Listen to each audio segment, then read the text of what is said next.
guys introduce yourselves and then tell us your role on the film. I'm Georgina Hayns. I'm the creative supervisor of puppet fabrication. I'm Deborah Cook. I'm the costume designer. I'm Taro Goto. I'm the production consultant in charge of all the Japanese elements. So first thing, I think what we're so excited and what everybody on this carpet has talked about is the stop animation. They know how much effort it takes and work. How easy was it to do that instead of going kind of like the 3D animation? And why is it so important for this film to be shot that way? You know, it's not easy. Stop motion isn't easy, but it's such a special art form that tells a very different story to all of the other sort of ways in which animation is told nowadays. It's real three-dimensional objects, and with this movie, there's so much texture, there is so much detail involved in this movie, and we can actually make that, you know, from the tiniest origami piece to the giant skeleton in the Hall of Bones. So knowing that is a real object, that's why we had to make it in stop motion. And what was probably the hardest costume or puppet you guys made? Is there one character that had a lot more detail and took a lot more time? Or? For me, it's always the lead character because they lead the way for all the others. So that one is really, you know, we do so many different versions. How is that costume going to move? What is it going to look like? What is it going to capture for the personality of the character? We spent a lot of time establishing that first character, and then everything we learn from that we carry through into the other costumes because that helps form the entire art of the film, and that line language carries through into the backgrounds and the environments of the film too.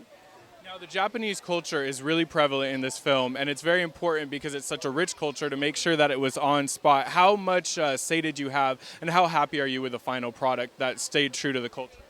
It was made clear to me that this isn't real Japan. It's a period fantasy. It's a mythical Japan. But at the same time, they wanted to make sure they're true to the culture. It's not a very particular time period, but we wanted to do a lot of research into different time periods, starting from the Edo period and other times in the feudal era.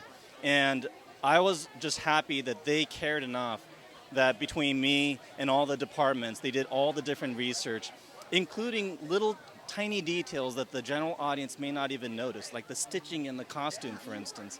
That's impressive to me. Now, you guys have you guys seen the final product yet?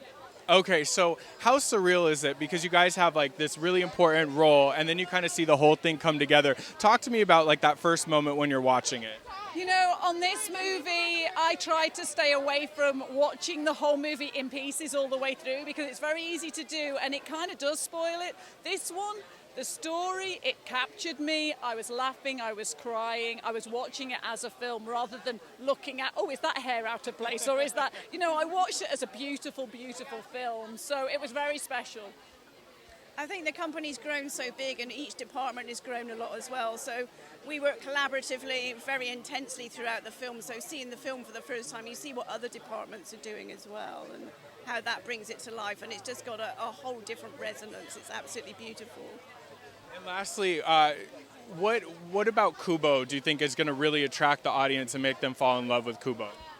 Kubo is a unique combination of a character that is very much someone that Japanese audiences can relate with, and yet he has this strong American heroic character at the same time. It's kind of a fusion, so I think it will be a hit in the U.S., and I think when it opens in Japan too, I think it'll be something that the Japanese audience will respond to as well. Well, thank you so much, you guys. Go inside, get some air conditioning, and enjoy the reaction to the film. Oh, thank you so much. Thank you. Thanks. Thank you. It's a pleasure. Thank you.